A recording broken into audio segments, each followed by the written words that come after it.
whole idea behind this series of videos on this tank in particular is to take you on the journey with me.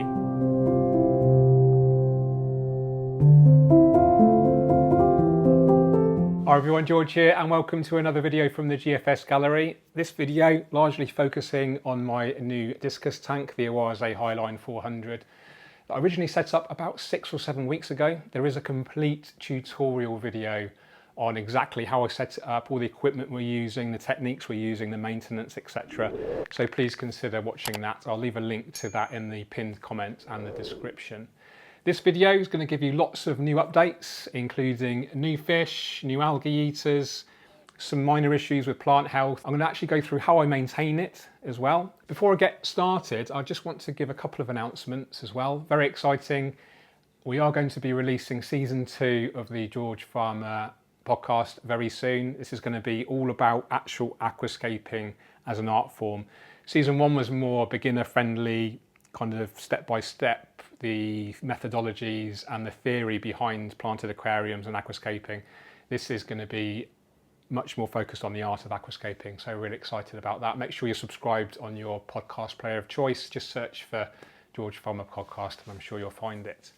Secondly, I just want to give a massive thank you to everyone that has supported me by buying my new book.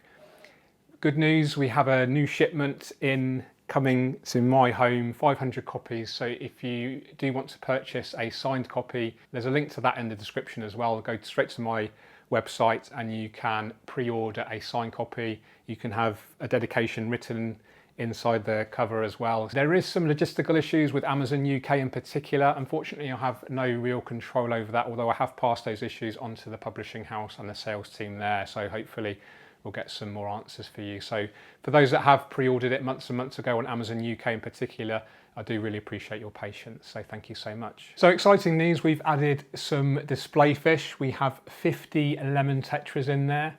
I want to give a shout out to the Northampton Fish and Reptile Centre in Towcester in Northamptonshire for giving me a great deal on these beautiful shoaling fish.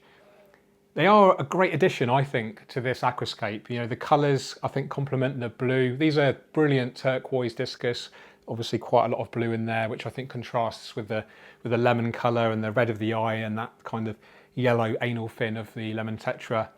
And a big shoal, it's a big tank, 108 US gallons or 413 litres, more than capable of stocking a really nice big shoal of dither fish. So we call these dither fish. They help to make the discus feel more comfortable, and I have to say the discus have showed much more kind of brave behaviour since adding them. I've also added a large algae crew. I forget exactly what stage we were at in the original video, but we now have 125 Amano shrimp and 20 Nerite snails. Now these are constantly grazing all the surfaces for algae and leftover food, etc. So we don't have any algae issues per se, although one of the downsides to the Nerite snails is that they do lay these very stubborn white eggs. They can scrape off the glass quite easily. I don't know if you might be able to just make out some up here. I do have a scraper from Oase with like a razor blade fitting, so that just literally scrapes them off no problem. But we do have some stubborn eggs laid on the wood and also the plants. It is interesting, so the species of Nerite snail that I've mainly got in here do tend to lay a lot of eggs. I think it's called the Neritina. I forget the Latin name, the scientific name. I'll put a subtitle underneath. But there is another type of Nerite snail you can get with the horns, the horned Nerite snail. In hindsight, I should have stocked the horned Nerite because these lay much fewer eggs, and anecdotal evidence suggests they're actually better at eating algae as well. So lesson there for me. Potentially I might remove the regular Nerites and replace them with the horned Nerites. I'll just wait and see how fed up I get with clearing up white eggs all the time. The Amano shrimp are perfect in here. There's lots of hiding places from the discus, so no problem about them being expensive snacks.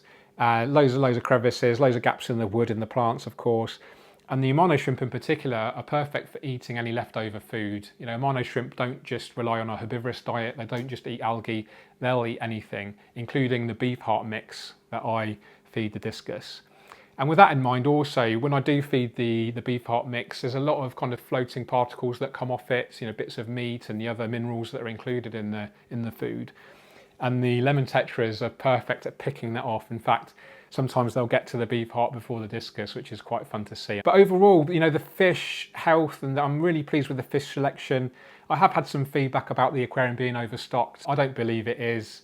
I'm very open to feedback of experts and guys with loads of experience at keeping discus. But I've stocked these in accordance with the Stendker guidelines. These are bred by Stendker. I think they have been breeding them since 1966. They're bred in very hard tap water, not too dissimilar from my tap water here. And I think a good kind of indication that the fish are happy is their activity levels and their spawning regularly. I think I've spotted 2 pairs now that are spawning almost every 10 days or so. So that's really exciting to see. So interestingly, over the last few days, I have noticed some minor plant health issues. In particular, the Amazon swords showing some pale growth. It looks like there's signs of them being eaten as well. So I don't know if that is the Nerite snails or the Amano shrimp. I'm surprised because as far as I knew, Nerite snails shouldn't eat healthy plants, and Amano shrimp have been known to eat soft tissue plants if they're hungry enough, but I feed so much beef heart in here, I'm surprised that they're hungry enough. So I think it's more down to nutrient issues, and I am dosing very lean at the moment. I'm just dosing the premium nutrition there, about 10 millilitres a day on average. So I'm going to double that, and I wasn't dosing the specialised nutrition. That contains the nitrates and phosphates. I believe there's enough of that from the fish waste and the fish food, so hence why I was dosing the premium nutrition. I'll up the premium nutrition dosing, I'll times it by 2, and if I still start seeing nutrient deficiency symptoms, then I will maybe switch over to the specialised nutrition. It's a similar story with the crypts. There has been some fairly major crypt melt over the last week or so. I've been quite scrupulous about removing the leaves. I'm trimming them right off at the rootstock and then taking them out, and hopefully that's going to stimulate new leaf growth. It's not a disaster, as you can see. It looks relatively healthy. It's only when you start looking up really close at the plants you start to see that they're not optimum. And I am wondering, is this something that I'm going to have to live with? Do I have to live with sub-optimum plant health as a sacrifice to keeping the system super healthy for the fish? You know, the discus are relatively demanding. You know, they're like a warmer temperature, which a lot of plants don't appreciate. There is a lot more waste organic production. These things all combined may contribute to this less than optimal plant health. These are just things I'm going to learn from. You know, I'm going to test and adjust, make slight changes, change one thing at a time, see how it, you know, impacts the overall system, and, you know, move on from there. Be quite systematic with that kind of troubleshooting. So I'm going to up the liquid fertilizers, see how that goes. Amazon swords actually really nutrient hungry plants, and they are in the Tropica Aquarium soil, which does contain a lot of nutrients. So the next step after increasing the liquid fertilizers could be to add Tropica nutrition capsules, for instance. So that's something to bear in mind. I'm really pleased that the Anubias is really quite healthy. There's almost 0 algae issues on there. The new growth is quite pale, which indicates to me again it could be a nutrient issue. So I'm quite convinced that I do need to up the liquid fertilizer dosing. Okay, before I show you how I maintain this discus tank, I wanted to talk about the lighting in a bit more detail. I mentioned it in the original tutorial video. There's 2 OASE Premium 120 units in here. I think the maximum power rating is 105 watts each. I am only running 1 at the moment because they're all easy plants, and the less light you have, the less risk of algae you get, basically, as long as you've got enough light to keep those plants healthy, of course. What I really like about these lights is that they're connected to the OASE Easy Aquarium controller. That is all controlled via an app on your smartphone, and you can control the photo period. You can control the colour spectrums, ramp up, ramp down. Really intuitive app, and I'm really impressed with it. And it comes with a preset photo period and spectrum. So I've just used this on the 1 unit, and it's a 12-hour long photo period, which may sound too long. I only use 8 hours usually, but the good news is it ramps up really slowly and then it ramps down really slowly. So actually you only have, you know, full intensity of lighting for I think 7 or 8 hours or so.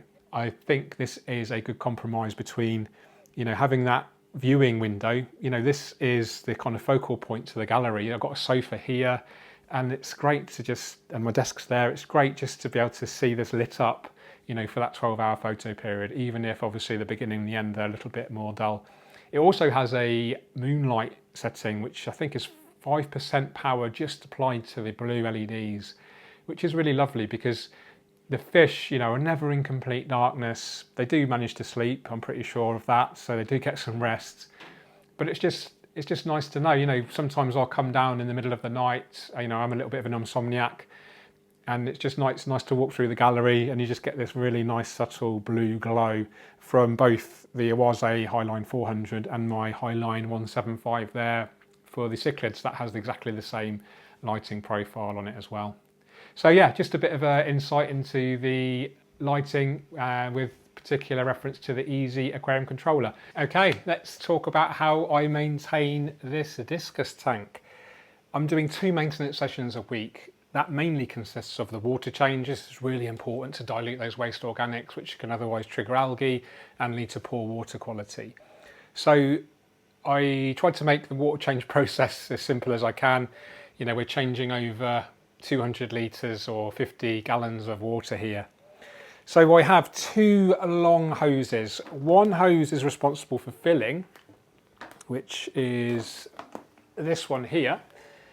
And this is the end that hooks over the side of the tank. Clean water from my tap, from my kitchen, comes out of here. That goes through the red colander to disperse it so we don't disturb the soil or the plants too much.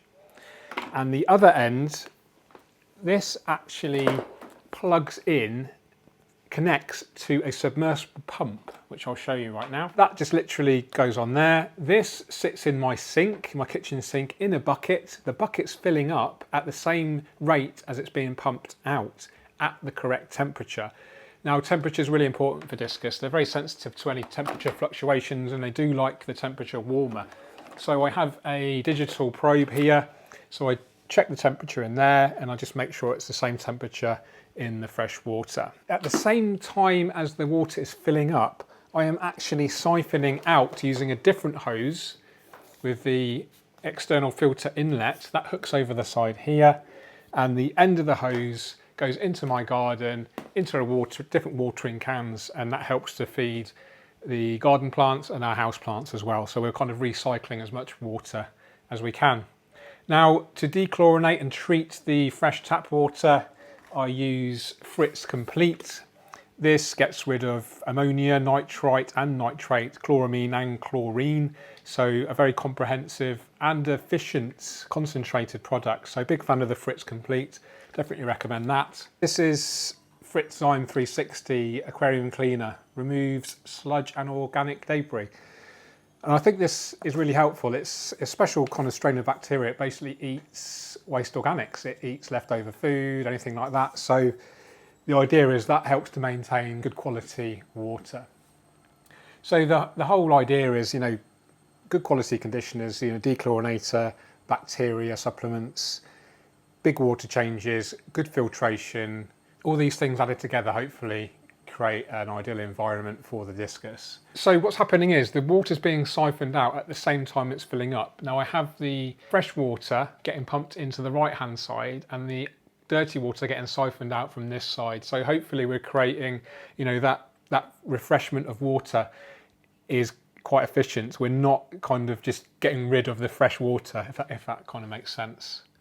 So overall we're doing more than a 50% water change. Although I'm waiting for half of the water to come out, because we're pumping in at the same time, it's more likely going to be a 75% water change at least.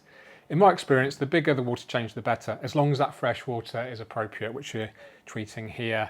The temperature is the same, the water chemistry is very similar, so the fish aren't going to be stressed. And because it's a running water change, any difference in water parameters is going to be happening really gradually. Let's think about an extreme example. If we emptied, 90% of the water here, all the way down to here, and then we refilled it with 90% of fresh water, quite a high likelihood that those water parameters are going to be quite different, especially if you compare it to a running water change when, like I say, those parameters are going to be shifting gradually and hopefully going to be producing less kind of stress on the livestock. We don't want to be stressing the livestock at all. The idea of the water changes is to promote the best healthy aquarium system possible. I have produced a comprehensive video on water changes, why I think they're really important and how I do them. So I'll link to that in the description as well. Whilst that is all happening, I like to keep things efficient. So whilst all that's happening, almost automatically, the water change process, I'm cleaning off the snail eggs with my OASE scraper here. And then I'm looking at any plants, any really unhealthy leaves, any damaged leaves I'm removing. I just trim them off with some sharp scissors, take them out really easily. Also, whilst the water's being changed, I'm cleaning the aquarium glass with the algae magnet. This is an OASE algae magnet, which I'm actually using almost every day, just to make sure the glass is always clean. And then finally, also whilst that water's being changed, I clean the external filters. So the OASE Biomaster 850 Thermo and the 250 Thermo, I clean the pre-filters in running tap water. Huge fan of the Biomaster filters with that quick release pre-filter. I can clean both filters in about 5 minutes or so. And all of this is happening whilst the water's being changed. So I can do a full maintenance session on this aquarium in less than an hour. In fact, I timed it last time I did it and it took me 52 minutes. So I think that's pretty impressive for such a big, potentially messy aquarium. These fish are messy food, they produce a lot of waste and they like warmer temperatures. All these things add up to a challenging system. And this is, kind of the sacrifice you have to make by having such I think a beautiful aquarium of beautiful fish. You have to put in sometimes that extra work to keep it looking as good as you want it to. So that's maintenance in a nutshell. Fairly straightforward, and yeah, I'm doing this twice a week now. It'll be interesting to see if and how the plants do recover. Their crypt melt in particular is a little bit worrying. I'm sure they'll bounce back, no problems. Hopefully that extra nutrients will help as well. And yeah, I'll keep a close eye on it. The whole idea behind this series of videos on this tank in particular is to take you on the journey with me. It's a massive learning curve for me. I'm learning lessons all the time, and I'm really grateful to pass those lessons on to you guys as well. Perhaps it's always a compromise between getting the healthiest discus and the healthiest plants. I'm not sure. I want to create the healthiest fish in the healthiest aquascape that I possibly can, and I'm doing everything that I think I can to help achieve that. If you're watching and you're a discus expert and a planted aquarium expert, then very, very happy to hear any feedback that you might have to potentially improve this aquarium, the health of the fish and the health of the plants. I'm not a discus health expert, but they all seem happy. They're not skittish anymore, which they were when I first got them. They interact with me as I approach the tank and feed them, of course. It's a genuine pleasure to live with this aquarium, even though it is quite hard work. There is something about, the harder you work at something, the more you appreciate the fruits of your labour, and that's definitely the case with this aquarium. So I'll end it there, guys. Thanks so much for watching. At the time of filming, it is the end of 2020, which has been a challenging year for almost everyone. Hopefully we can have a better year next year, and I look forward to sharing the progress of all my aquariums and hopefully my travels with you then. So you take care, keep on scaping. Cheerio.